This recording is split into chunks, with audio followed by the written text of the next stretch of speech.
Hi, I'm David Wolf. Frontline Source Group is one of the fastest growing temporary and permanent staffing agencies for direct employment, providing staffing solutions for clients throughout the U.S. Joining us on this segment is Bill Kasko. He's the founder and CEO of Frontline and a seasoned expert on the subject of hiring both temporary and permanent employees. In this segment, we'll get some expert tips from Bill on the hiring process. Bill, welcome back to the program. David, great to be with you. So what do some of your clients or some clients overall get wrong about their approach to interviewing, selecting, and hiring for their business? You know, there's so many times, this is really a great question, and it's one of those that it's kind of the one you never want to address with people either. But, you know, people get too wrapped up about a resume, and they get too worried about a sheet of paper that's in front of them. Either because and it's both parties. It's not just the employer sometimes during the interview process. It's the candidate and the individual looking for work. But they get too wrapped up about maybe the words or how they're put on the paper, and they don't spend as much time concentrating on the person individually and about understanding the person. And I think that when we have clients and the employers who understand that, you know, a resume is just an outline. It's just the path that they have been down. Follow along with it. There's no way possible that any of us can put everything we've ever done onto a resume. And yet some people are still so stuck on the keywords, so wrapped up with looking at this resume and not digging down into the person that they miss so much about the person because it just didn't have one word on the resume.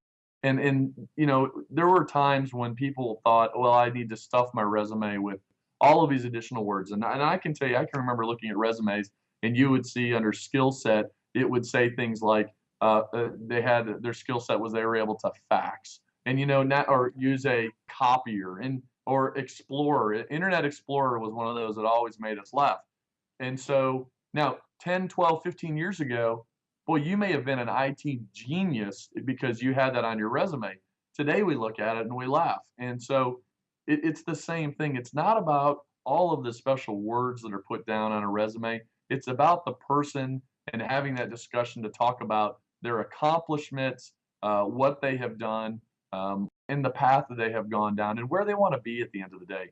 And to me, if people would spend more time understanding the person and not trying to understand, you know, what size font they used on their resume and what type of paper it is, that is just so much more important when it comes to finding top talent and to identifying them. And so one of the things that we have done as a company is to concentrate primarily on understanding the person. Because when we can understand the person, we can select the client that is a best fit for the person. And so it's not a matter of matching up a resume to the job. It's about the person. And when we bring the two together, that is what makes us successful. That's what brings it's truly like from the heart. It's something that everybody realizes this is the right match to be made. And those are the successful placements. That's a differentiator to us in the way that we operate. Bill, are there questions that you sometimes see employers just fail to ask during an interview that you feel they really should be asking? Well, I think sometimes, and a lot of it has to do with we're all so worried today. We're all worried about being sued, right? We're all worried about asking the wrong questions because we're afraid that the EEOC is going to find it offensive or someone's going to find it offensive. And what I say to that is there are guidelines and things that we need to follow. I completely agree and understand. But there are a lot of questions that have no bearance on anything with the EEOC.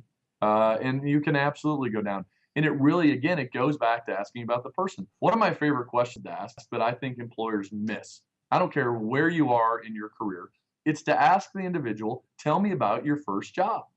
Tell me about your first time you went to work.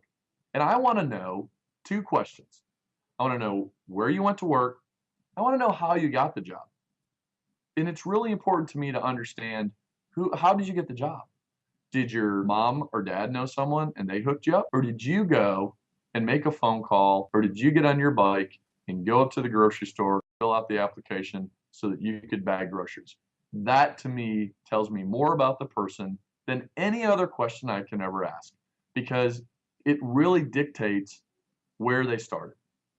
And it's funny too to ask when you understand when people say, well, you know, I didn't work until my first job was really when I got out of college. And they always feel bad about that. And I always say, well, why would you feel bad? I mean, you didn't have to work, which is incredible, and that's wonderful that you were able to do that. So you were able to do that, and so you graduated with honors, I'm assuming, because that's what I'm going to look for. Then it tells me what different things I need to be looking for. There should be something that tells me, okay, if they weren't doing this, then they should have had this.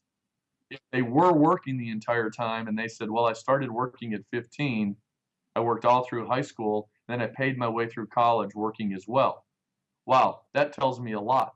Now I'm not going to expect a 4.0.